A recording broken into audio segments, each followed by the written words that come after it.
เกียรติไม่มาถ้าบ่มาก็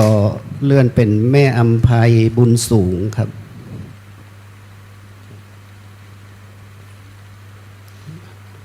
ท่านดูครับ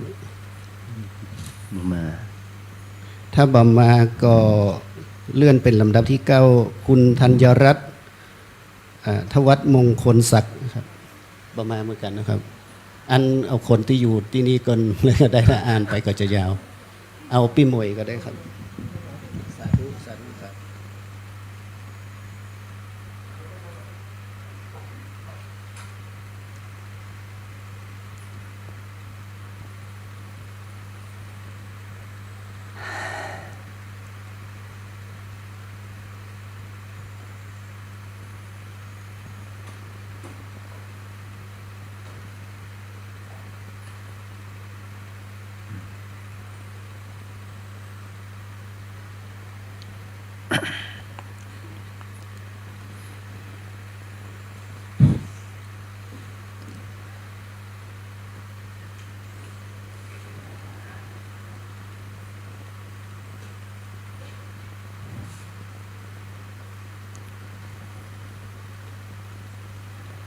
เราได้อารมณ์ที่ก่อนเกิดธรรมสังเวชหลายอย่างเนาะหลวงพ่อสุภสินไปเห็นข้างโคกตายเหมือนยัง มันข้างโคกมันเข้าไปในห้องน้ำออกบ่ได้ก็ไปตายในห้องน้ำเนี่ยเป็นธรรมสังเวชสรรพสัตว์ทั้งหลายเนี่ยมีร่างกายเอาดีว่าภาษาวิทยาศาสตร์เป็นสารโปรตีนสารโปรตีนก็มีพวกไนโตรเจนเป็นธาตุเป็นธาตุหลักสารโปรตีนก็พอมันเน่าเหม็นขึ้นมันก็มีกลิ่นขึ้นมาแล้วมันมีกลิ่นขึ้นมามันก็เราเรียกว่าเน่าเหม็นมันเกิดความมันเป็นกลิ่นมันก็เกิดขึ้นมันมีความเน่าสารโปรตีนมันก็หมดสภาพเหมือนกับเรากินไข่กินเนื้อกินปลานี่แหละมันก็มีความเหม็นกลิ่นเหม็นแม้แต่อุจจาระถ่ายออกมาก็เหม็นถ่ายลมออกมาก็เหม็นนั่นนี่มันเป็นความธาตุไข่เน่าเนี่ยมันเป็นแก๊สที่เหม็นตัวมนุษย์เขาสำให้เหม็นขนาดนั้นเพราะมันเป็นสัจธรรมเมื่อเราเห็นถึงความบ่เที่ยงของสังขารเนาะขณะที่เขายังมีชีวิตอยู่เขากินเนื้อกินปลากินไข่อย่างนี้มันก็ยังมีกลิ่นเหม็นแม้ที่สุดเรากินผักกินผลไม้มันยังมีกลิ่นเหม็นเลยแต่มันเหม็นเบาน้อยหนึ่งหรอ มีเหม็นเบาน้อย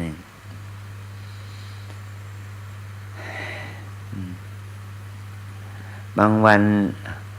เขาฉันอาหารประเภทเนื้อนักไปน้อยนะวันนั้นถ่ายออกมาเนี่ยมันเหม็นมากก็คนเราก็เหมือนกันบ่ว่าเป็นไผเนาะว่าจะเป็นพระราชามหากษัตริย์เป็นเศรษฐีมีทรัพย์เป็นยาจกคนขอร่างกายมันก็ประกอบด้วยธาตุโปรตีนไขมันอย่างนี้นะเมื่อมันตายไปแล้วมันก็เน่าเหม็นแต่ปัจจุบันนี้เขาอาศัยยามียามีฟอร์มาลีนหรือว่า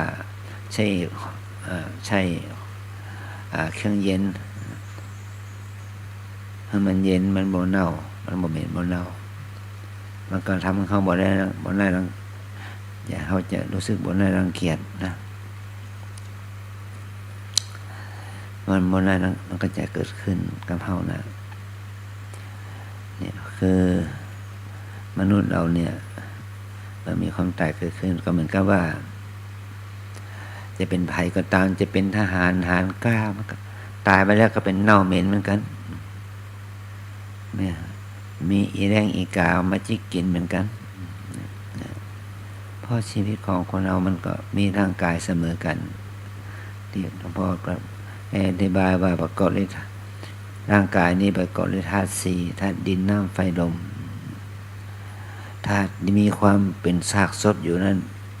เขาเรียกว่ารูปธรรมรูปขันธ์รูปธรรมมันมีร่างกายของเรามีรูปขันธ์นี่มีประกอบด้วยเหตุสี่อย่างสมุฏฐานสี่อย่างร่างกายนี่มีเกิดจากกรรมก็มีเกิดจากกรรมเมื่อกรรมดับแล้วก็ธาตุในเกี่ยวกับที่เกิดจากกรรมก็ดับไปแม้ว่าตาหูจมูกลิ้นกายใจเขาเนี่ยมันที่เป็นประสาทนะเป็นประสาทรูปนั้นก็ดับไปเมื่อเขาตายไปเนี่ยนี่เรียกว่ารูปที่เกิดจากกรรมดับอันที่สองรูปร่างกายเนี่ยเกิดจากจิต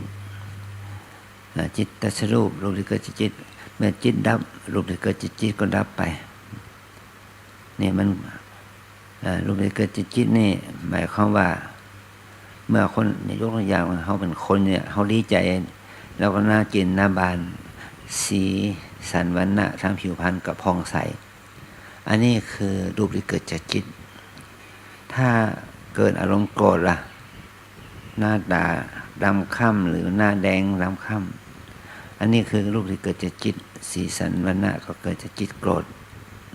แล้วมันก็รูปออกมาทางกายวาจาออกมาในทางที่ก่อเกิดทุสลายอันนี้สี่รูปที่เกิดจากอาหารเมื่อเขากินอาหารเข้าไปแล้วเนี่ยอาหารมันบ่ย่อยแล้วมันหมดทำงานเซลล์มันก็หมดทำงานรูปที่เกิดจากอาหารมันก็ดับไปพร้อมกับความตายคนเราตายไปแล้วรูปเดี๋ยวรูปอะไรอย่างเนี่ยเดี๋ยวรูปที่เกิดจากอุตุ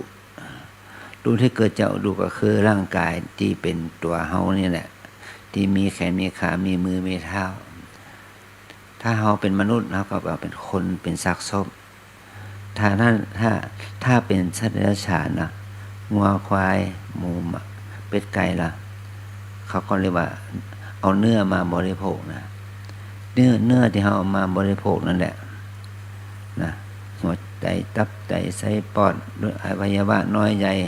ของสัตว์นั่นแหละที่เข้าสู่ฟาร์มเข้าสู่การเป็นที่เราว่าผลิตเป็นอาหารเนี่ยนั่นแหละมันเป็นอุตุชรูปอุตุชรูปนั้นต้องรักษาให้ดีถ้ารักษาบดีก็อย่างนี้ว่าเหม็นเน่าความเหม็นเน่ามันเกิดขึ้นความเหม็นเนี่ยความเน่าเนี่ยมันมีกลิ่นเกิดขึ้นว่าคันธาลมแรงอันนี้ก็เกิดจากสภาพธรรมชาติเนาะน้ำเหลืองน้ำเลือดมันไหลเยิ้มย่อยมันก่อนเกิดเน่าเหม็นเนี่ยมันเป็นธรรมชาติของสัตว์โลกเพราะว่าเป็นมนุษย์หรือสัตว์เดรัจฉานสัตว์บกสัตว์น้ำนะนี่เราเห็นความเป็นจริงของธรรมชาติอย่างนี้นะแต่เขาจะได้รู้สึกจะทำสิ่งเหล่านี้ที่เป็นรูปธรรมแต่ว่าจุติความตายนั้นเกิดจากทั้งรูปธรรมดับนามธรรมดับนามธรรมก็จิตใจที่หลวงพ่อโอ้เมื่อกี้ว่าเกิดเลยเพราะว่าขันธ์ที่สี่ที่เหลือคือเวทนาขันธ์ความทรงความรู้สึกสุขสัญญาขันธ์ความจำได้หมายรู้สังขารขันธ์ความคิดนึกปรุงแต่งบุญบาปและวิญญาณขันธ์คือจิตตัวสังขารขันธ์เนี่ยถ้าเป็นสังขารขันธ์ฝ่ายบดีอย่างที่หลวงพ่ออู้เมื่อกี้เหมือนกับว่าพระภิกษุหนึ่งแม้ว่าท่านมีศีลมีธรรมที่ดีแต่มีสังขารขันธ์นิดหนึ่งมันบดีขึ้นมาห่วงจีวรนั่นแหละข้างบนห่วงจีวรใหม่ผืนใหม่ติดเองยังบตันห่มแหละบตันนุ่งบตันห่มตัวเองไปอาบน้ำไปส่งน้ำก็ไปมรณภาพนะแล้วก็จิตมันห่วงเสียดายว่าจีวรที่น้องสาวทอมาให้อย่างดีเนี่ยเขายังไม่ได้นุ่งห่มนั่นแหละเพราะว่าจิตที่มีความห่วงแค่จีวรนั่นแหละศีลธรรมที่ท่านได้รักษามาอย่างดีก็ ปิดกั้นบาปอกุศลของความห่วงมาปิดกั้นเนี่ยไปเกิดเป็นไรเป็นเลนนั่นแหละเนื่องจากไรเลนนั้นมีอายุประมาณ7 วันพอท่านได้อาศัยอยู่ในชาจีวรผืนนั้นอยู่7 วันตัวไรตัวเลนมันก็เหมือนกับว่าตัวเองได้ใจได้โฮมแล้วนะก็ตายไปพอจิตที่ตายไปนั้นเพราะท่านมีฐานศีลสารวินัยที่ดีก็ไปเกิดในสุคติโลกสวรรค์เป็นไปได้นะไปเกิดในสวรรค์เทวโลกแล้วก็นั่นแหละพระพุทธเจ้าถึงบอกว่าถึงแบ่งผ้าจีวรนั้นหลังจาก7 วันอันนี้ก็เหมือนความว่าคนเฮามันห่วงอย่างก็ตามแต่มันก็เกิดความอุปทานยึดถือนะเนี่ยถ้าอาตมาห่วงวิหารนะอาตมาจะเป็นผีเฝ้าวิหารก็ อาตมาเฝ้าห่วงโบสถ์มาเป็นผีเฝ้าโบสถ์ก่อนนะเนี่ยมันก็ถ้าเรารู้สึกเป็นห่วงมันก็เป็นมันเป็นมนุษย์ได้ถ้าเรามีความรู้สึกปลื้มปีติยินดีที่เราได้ทำบุญถวายในพุทธศาสนามันก็เป็นศรัทธามันก็ก่อให้เกิดวิมานปราสาทแก่เราได้ไปเกิดในเทวโลกได้อย่างนี้นะถ้าเรามีความศรัทธามีความปลื้มปิติในบุญที่เราทำมันก็ก่อให้เกิดกุศลขึ้นมามันก็ไปเกิดในมันเทวโลกได้มนุษย์โลกเทวโลกได้ถ้าเราห่วงล่ะเขาก็เกิดเป็นอบายสัตว์ได้เป็นเปรตพูดผีปีศาจได้เพราะเห็นนี้เขาจะบ่ประมาทนะเขาก็ช่วยทำบุญอุทิศให้เขาได้มีความปลื้มปีติในบุญกุศลนั้นเพื่อเมื่อเขาได้มีความปีติในบุญในกุศลแล้วเขาก็จุติดับในฐานะเป็นพวกผีเปรตอะไรนั่นนะเดี๋ยวมนุษย์แล้วไปเกิดจุดปฏิสนธิใหม่ไปเกิดในเป็นมนุษย์เป็นเทวดาเป็นที่สุดได้นะนี่เขาประเพณีเขาจึงมีการทำบุญให้แก่คนตายเนาะทำบุญทักขินาหรือว่าทำบุญอุทิศเพื่อทำบุญทักขินาหมายความว่าเรามีความเชื่อปรโลกเราจึงทำบุญนะเขาเรียกว่าบุญทักขินาบุญทักขินาเนี่ยต้องเป็นบุญที่เขามีความเชื่อด้วยนะเขาเชื่อว่าปรโลกมีจริงโลกหน้ามีจริงจึงทำบุญอุทิศให้แก่ผู้ตายเนี่ยเขาเชื่อว่าผู้ตายก็มันยังบ่ได้พ้นเดี๋ยวยังไปเกิดในปรโลกเขาจึงทำบุญอุทิศไปให้เขามันเหมือนกับว่าเขาส่งของออนไลน์เขาส่งไปรษณีย์วัสดุภัณฑ์เขาต้องเชื่อว่าบ้านเลขที่นี่ซอยนี่ตำบลนี่อำเภอนี่จังหวัดนี่ประเทศนี่มีอยู่จริงในโลกนี้เนาะมีอยู่จริงเราจึงเขียนบ้านเลขที่ซอยตำบลอำเภอจังหวัดหรือประเทศว่าที่อยู่ของผู้ส่งผู้รับถ้ามันถูกต้องแล้วก็กฎเกณฑ์ของไ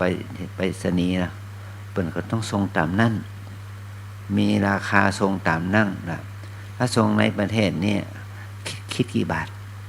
นะคิดไป100 บาท200 บาท1,000 บาทส่งตามประเทศในภูมิภาคเอเชียก็คิดไปตามนั่นกี่ร้อยบาทกี่พันบาทส่งข้ามทวีปล่ะก็ต้องส่งไปตามนั่นน่ะคิดในราคา1,000 บาท10,000 บาทก็ว่ากันไปเมื่อส่งไปด้วยมูลค่าไปรษณียากรแล้วสินค้านั้นก็ถึงไปก็ถึงแก่ผู้รับนั่นแหละเมื่อผู้รับเขายังอยู่ในบ้านเลขที่นั่นตำบลนั่นอำเภอนั่นจังหวัดนั่นประเทศนั่นทวีปนั่นเขาก็ได้ไปรษณียภัณฑ์นั่นที่เขาส่งไปถึงนะมันเหมือนกับว่าถ้าผู้ตายนั้นตายไปแล้วไปเกิดในภพภูมิไหนมนุษย์สมบัติสมบัติเขาก็บ่ได้รับอานิสงส์แต่ถ้าผู้ตายนั้นตายแบบนี้ไปเกิดเป็นพวกพูดปีศาจเปรตอสุรกายมันก็สามารถรับอนุโมทนาบุญได้เพราะว่าเขาอยู่ใน มีวิธีภาวะที่จะรับบุญได้ก็เมื่อเขาได้รับสิ่งที่เราสมบูรณ์ทำบุญไปส่งไปเขาก็จะได้อนุโมทนานะเขาจะได้อนุโมทนาความดีกับเราต่อไปอันนี้ก็เป็นเงื่อนไขของเขาที่ว่าทำบุญทักขินาว่าผู้ที่ทำบุญนั้นต้องมีความเชื่อว่าโลกมีจริงว่าโลกมีจริงเราทำบุญเพื่อให้เขาได้รับอนุโมทนาบุญกุศลนะแต่ว่าเขาตายแล้วเขาเกิดอยู่ในที่ไหนเวลานะก็แล้วแต่เหตุนะถ้าเขาตายแล้วเกิดในฐานะที่เป็นผู้ที่เป็นอมนุษย์เป็นผู้ที่ปีศาจนั้นแล้วเกิดอยู่ในสถานที่ใกล้เขาก็ได้รับอนุโมทนาบุญได้โดยง่ายถ้ามันเกิดไกลข้ามทวีปข้ามโลกข้ามจักรวาลอะไรเนี่ยมันก็รับบุญได้ยากเพราะว่าฐานะทางจิตของเขามันไกลจากกระแสที่เขาส่งไปถึงมันเหมือนกับว่าเขาส่งของไปให้แก่เขาโดยที่บ้านเลขที่เนี่ยมันบ่แน่นอนแล้วก็การสื่อสารมันบ่แน่นอนมันจะถึงมันจะถึงกับบ่ถึงกับบ่ฮู้เนี่ยมันก็เรียกว่าผลบุญของเขาก็เหมือนกันถ้าเฮาบ่มีกุศลศรัทธาบ่มีความแน่วแน่ทางหน้าจิตใจพอส่งไปเหมือนกับว่าส่งกระแสจิตไปถึงคนตายนั่นไปถึงกฎเขาจะไปถึงเขาได้หรือบ่ได้ก็เพราะเฮาบ่มีความมั่นใจนี่แหละเฮาบ่มีความเชื่อนั่นแหละมันจึงก่อให้เกิดผลจากการที่เราทำบุญแล้วอุทิศไปถึงผู้ตายนั่นบ่ได้ผลนี่แหละถ้าเขามีความเชื่อมีความแน่วแน่ทางด้านจิตใจมันก็เป็นเหตุให้บุญกุศลนั้นไม่ถึงเขาได้นะขออนุโมทนาขอสดาวทุกคนนะต่อไปครับปอดขอคำสบายสังฆทานเนาะ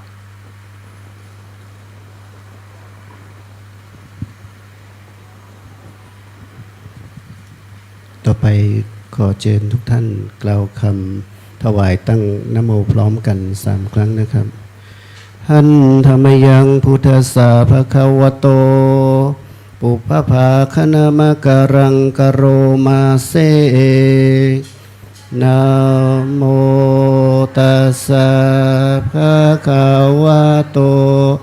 อะระหะโตสัมมาสัมพุทธัสสะนะโมตัสสะภะคะวะโตอะระหะโตสัมมา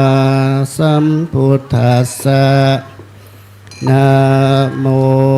ตัสสะภะคะวะโตอะระหะโตสัมมาสัมพุทธัสสะอิมานิมายังพันเตภัตตานิสัพปริวารานิ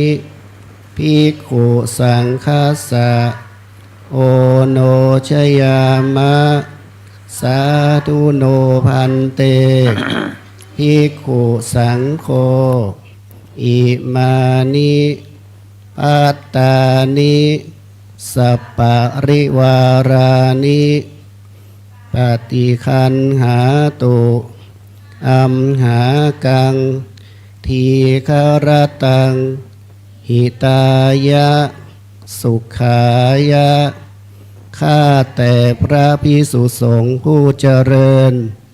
ข้าพระเจ้าทั้งหลายขอน้อมถวาย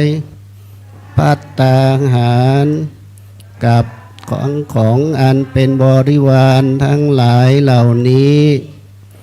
แด่พระภิกษุสงฆ์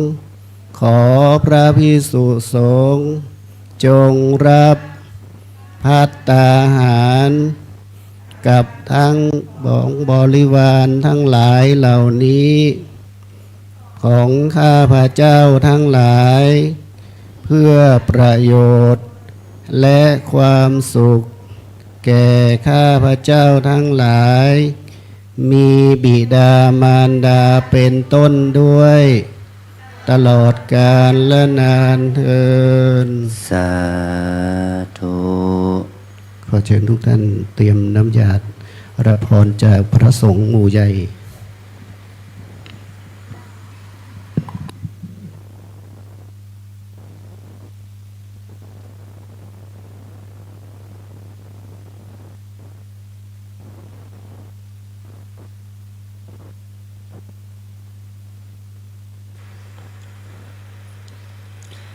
ยะถาวาริวหาปุราปาริปุเรนติสาคารังเอวะเม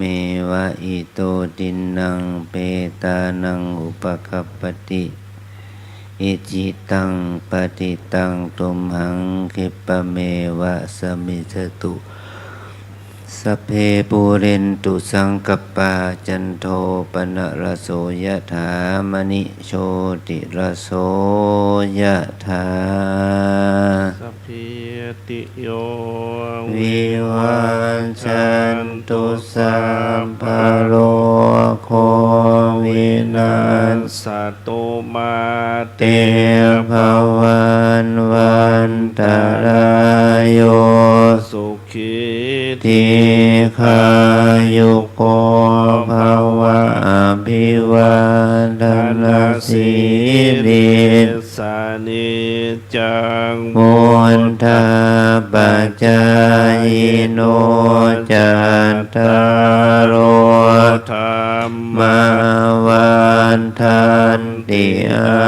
ยุวันโนสุขังภาลังอายัญจะโคทาคินาทินนาสังฆามิ สุปฏิ ทิตาทิคารันตังหิตายาสถานาโสอุปกา ปฏิโส โสยติธรรมโมจะอายังนิทัสสิโต เปทานาปูชาจักตา อุลาลาภรัญจะภิกขุนามานุป ปทิน นังตุมหิปุญญังปสุตตังอนัปปกันติรัตนัตตยานุภาเวนะรัตนัตตยเตชะสะทุกขโรคพยาเวรา โสกา สัตตุจุปันทวาอเนกาอันตรายาปิวินาสตุจเสสะโตชยสิทธิทานังลาภังโสทิภคยัง สุขังภาลา สิริอายุจวันโนจะโพคังวุทิมจะยสวา สัตวัสสะ สัจจะอายุจะชีวสิทธิภวันตุเตภวตุสัพ พะมังคาลัง รักขันตุสัมภเทวตาสัมภพุทธานุภาเวนัสสทธา โส ทิ ทิ ภวันตุเตภวตุสัมภมังคลังรัก ขัมตุ สัมภเทวตาสัมภธรรมานุภาเวนัสสทธา สุทิภวันตุเต ภวตุสัมภมังคลังรักขันตุสัม พเทวตาสัพพสังฆานุภาเวนัสทธาโสทิภาวันตุเตทันธรรมยังสาธุกรังกโรมาเซสาธุสาธุสาธุต่อไปขอเชิญทุกท่านได้ทำการทำภาวนามหากุศล เพื่อถวายอุทิศแด่ดวงวิญญาณของพระสุเมธจิตตสังวโร โดยพร้อมเพรียงกันในวันนี้ครับ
บัดนี้ก็สมควรแก่เวลา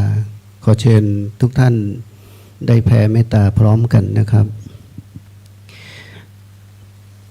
อิตังทานกัมมังนิปปานาปัจจโยโหนตุโนนิจจังอิตังศีลกัมมังนิปปานาปัจจโยโหนตุโนนิจจังอิตังภาวนากัมมังนิปปานาปัจจโยโหนตุโนนิจจังยังกินจิกุสลังกัตตพังสัพเพงเพงิอัมเหงิกาตังปุญญังโนอานุโมทันตุสุนันตุพนโตเยเตวะอาสามิงธาเนอาทิคาตาทิคายุกาสัทธาโหนตุสัพเพสัตตาสุขีอัตตานังปาริหารันตุมาตาปิตาสุขีตาโหนตุจันตุสัพเพยาตากาสุขิตาโหนตุทุกขาปามุนจันตุสัพเพอัญญาตากาสุขิตาโหนตุทุกขาปามุนจันตุสัพเพปิสาสัพเพยาคาสัพเพเปตาสุขิตาโหนตุทุกขาปามุนจันตุสัพเพนักขัตตาสุขิตาโหนตุทุกขาปามุนจันตุสัพเพเตวะสุขิตาโหนตุทุกขาปามุนจันตุสัพพะจาริโยปัจฉัยยสุขิตาโหนตุทุกขาปามุนจันตุสัพพะสัมปติโยสามิชันตุโวขอเชิญทุกท่านนั่งคุกเข่าครับวันทาหลวงวันทามิปุ ทธังสัพพะเมวะโทสังฆามะทะเมพันเตวันทามิธัมมังสัพพะเมวะโตสังฆามะทะเมพันเตวันทามิสังฆังสัพพะเมวะโตสังฆามะทะเมพันเตวันทามิคาโลปัชฌาจาริเยสัพพะเมวะโทสังฆามะทะเมพันเตวันทามิกัมมัฏฐานังสัพพะเมวะโทสังฆามะทะเมพันเตวันทามิอาราเมพัทธาสี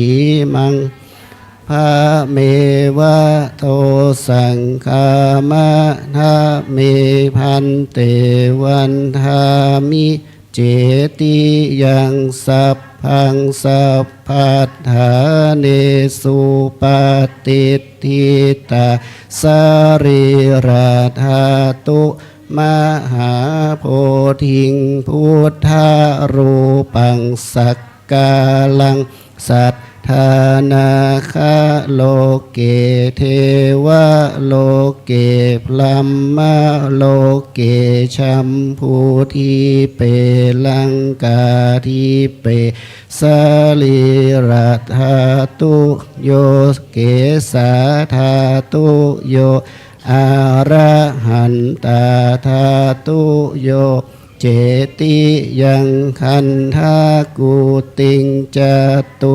ราสิติสหัสเสธรรมขันเท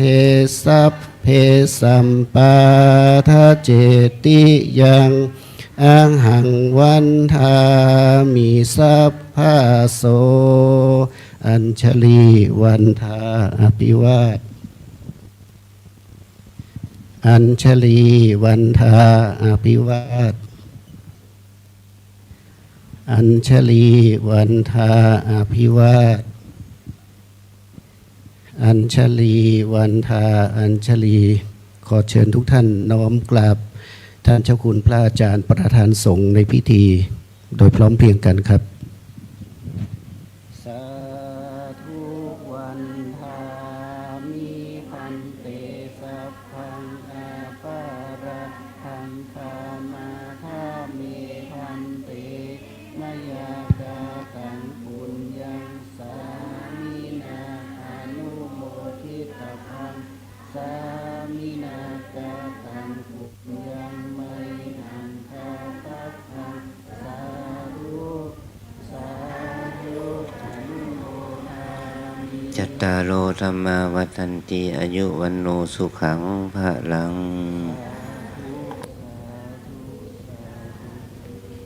อัญชลีวันทาว่า